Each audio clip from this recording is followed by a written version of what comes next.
It is April 2023. What is happening with the Kansas City real estate market?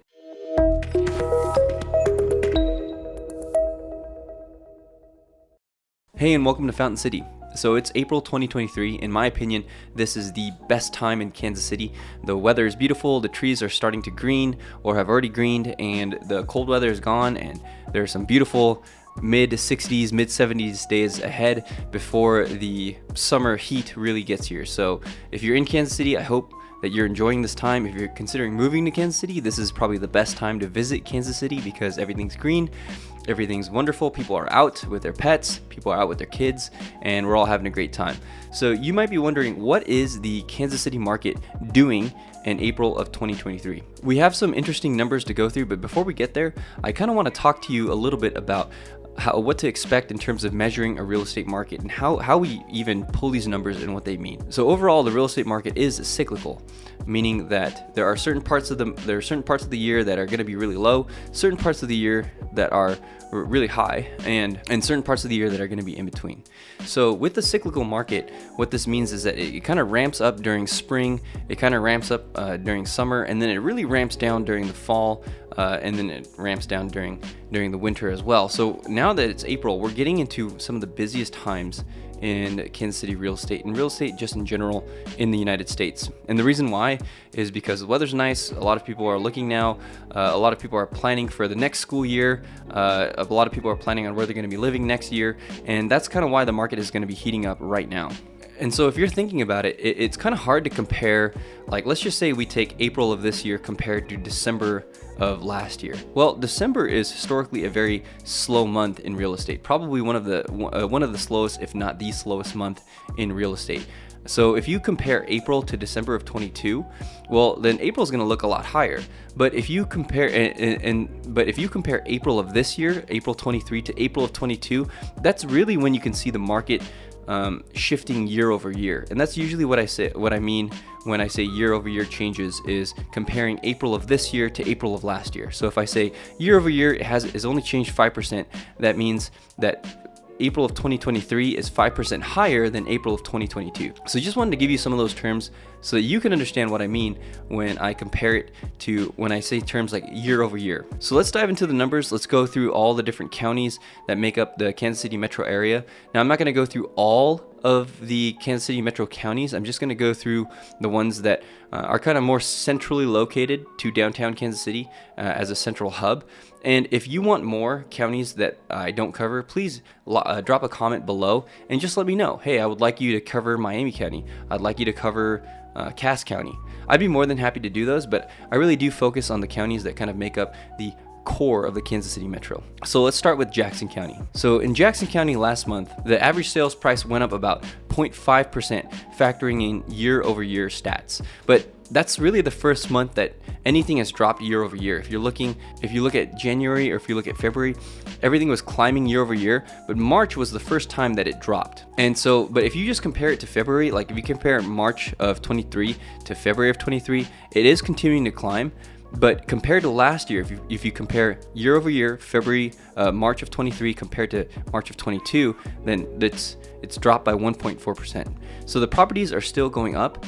Just to give you some context, we purchased this house this month of last year, and we closed with the interest rate of about, I think it was 4.25%. Today, if you were to go shopping for a home in Kansas City, you're probably looking to pay, close to, if not quite double that, almost double that. So that's a huge change. That's a huge wet blanket on the real estate market. And that's probably one of the reasons why the numbers in Jackson County are down. What's interesting to note is that days on market are still in the 40 days on market range, which you have to remember is an average. So if you have a few houses that kind of skew the average one way, maybe one house sits on the market for 200 days and one house sits on the market for only 2 days. Well, that skews the average one way or the other. What I would say is if you're looking in Jackson County, there are still houses that are going under contract very quickly, especially if they're nice, especially if they're in a nice area for a good price and well updated and upkept. that house is still going to go under contract pretty quickly. But what is happening for buyers in Jackson County is that buyers are getting to sneak in just a little bit under list price. So they are getting a slight discount from list price because of the higher interest rates. There's not that many buyers out there. There's not the crazy 9, 10, 12 offers that there were last year. So after Jackson County, let's hop over to Johnson County. One of the biggest thing to note here in Johnson County is that the average sales price in Johnson County has jumped quite a bit from February to March. We're looking at March's numbers, even though we are in April. Remember, we don't have April's numbers yet. April is still going on. So the average sales price has jumped up quite a bit from $470,000 in February to $490,000 in March.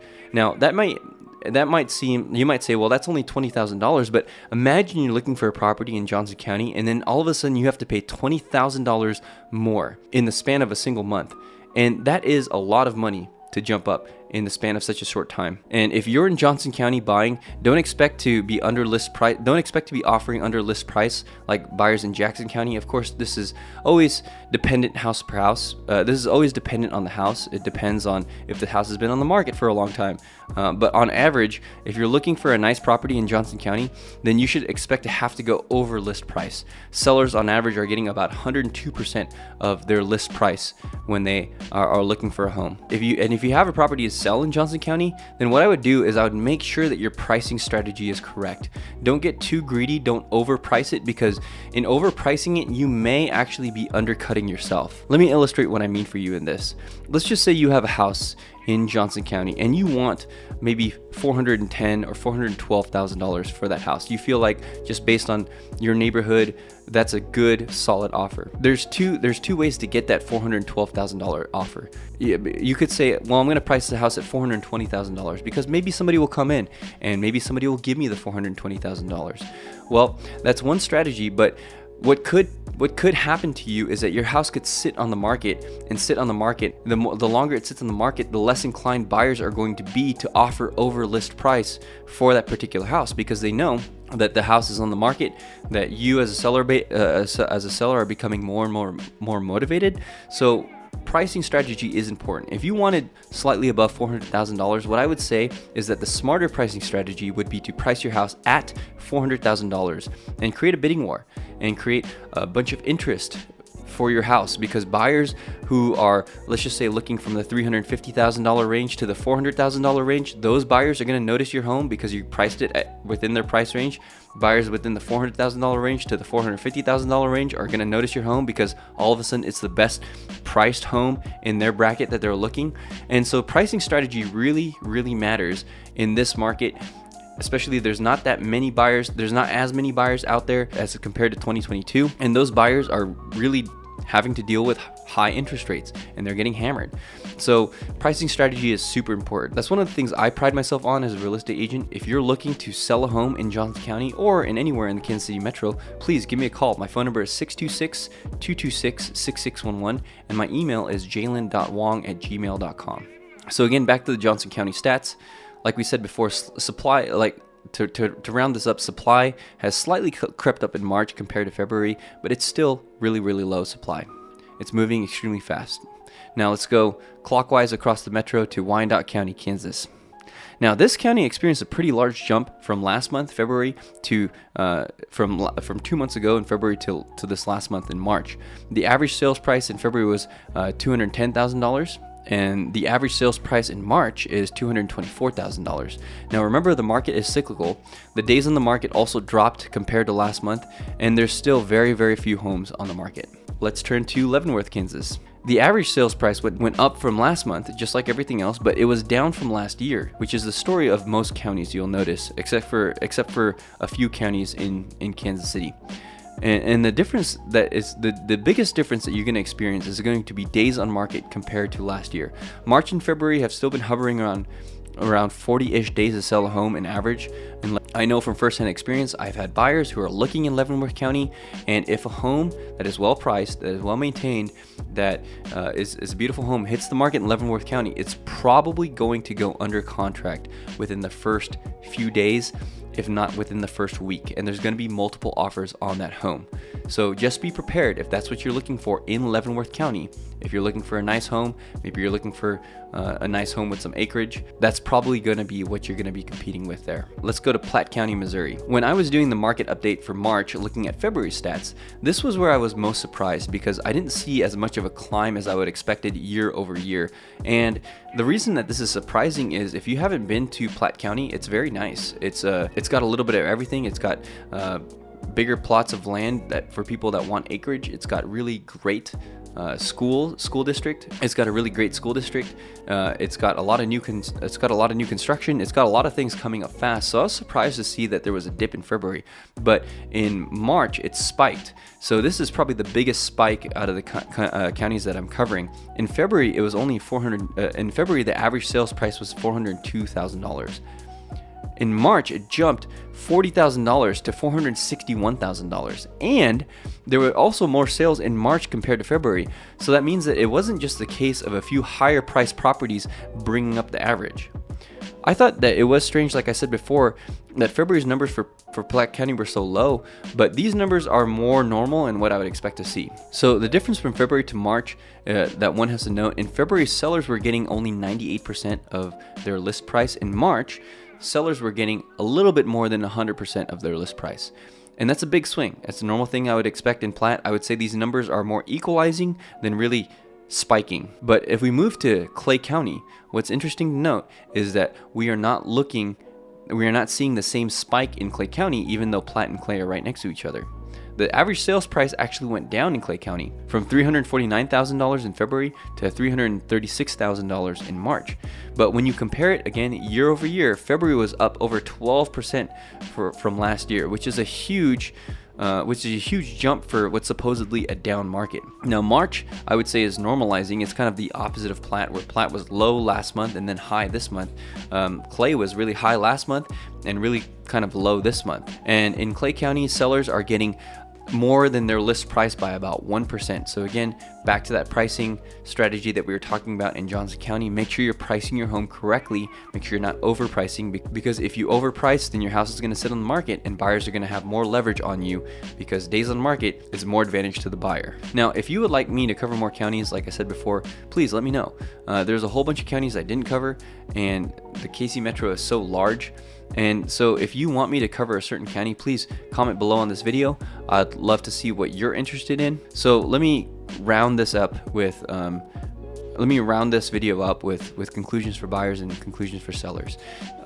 First, before I do that, if you are interested in either buying real estate in Kansas City or selling real estate in Kansas City, again, I'd love to work with you. I put my contact information below. My phone is the best way to reach me, 626-226-6611. Feel free to call me at any time or drop me a text message. Now, for what this all means for buyers is that there are certain counties, depending on where you're looking, that you need to be comfortable going over asking price.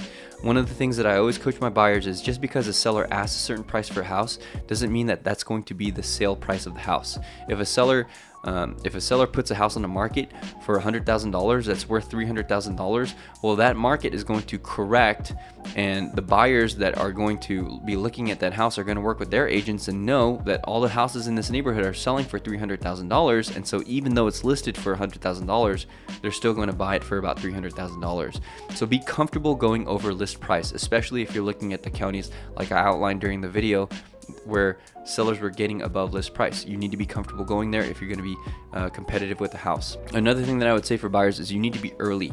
If it's an attractive house, get there early, because by the time it hits the weekend, by the time it hits the end of the weekend, it's not going to be there on the market anymore. Houses are not lasting on the market, even though the average days on market, you might say, well, the average days on the market in Leavenworth County is 40 days on the market. Yeah, but that's taking into account a house that has been sitting there for 2 years, and taking into account that a house that has been sitting there for a day. Most people are going to want that house that's hitting the market, that's freshly updated, that's got that nice countertop, that's been freshly painted. A lot of people are going to want that house, and that house is still going to go off the market within the first 1 or 2 days. You need to be quick. Once you see a house hit the market that you like, you need to be one to get there extremely quickly so that you can determine if you want to make an offer for that house. And conclusions for sellers, again, going back to what I've said before multiple times in the video, make sure that you are not overpricing. Make sure that you're not overpricing. It's going to hurt you in this market more than past markets. In past markets, even if you were overpriced, because interest rates are so low, buyers wouldn't think twice about going another $20,000 or putting another $10,000 down. But in this market, if you want to get maximum value for your home, buyers are going to be a lot more conscious because the rates are so high for them to borrow money. So make sure that you're not overpricing. Also, make sure that whichever real estate agent you're going with, again, I would love to help you, but whatever real estate agent you're going with, make sure that they're doing everything that they can to make your listing stand out above the rest. Make sure that they're taking professional photos. Make sure that they're getting the listing on Facebook. Make sure they're getting the listing on YouTube. Whatever it is that they need to do, because this is where marketing is going to be extremely important. So I hope this video was helpful. If you're looking for a home in Kansas City, or if you're looking to sell a home in Kansas City, I'll see you next time with more videos from Fountain City.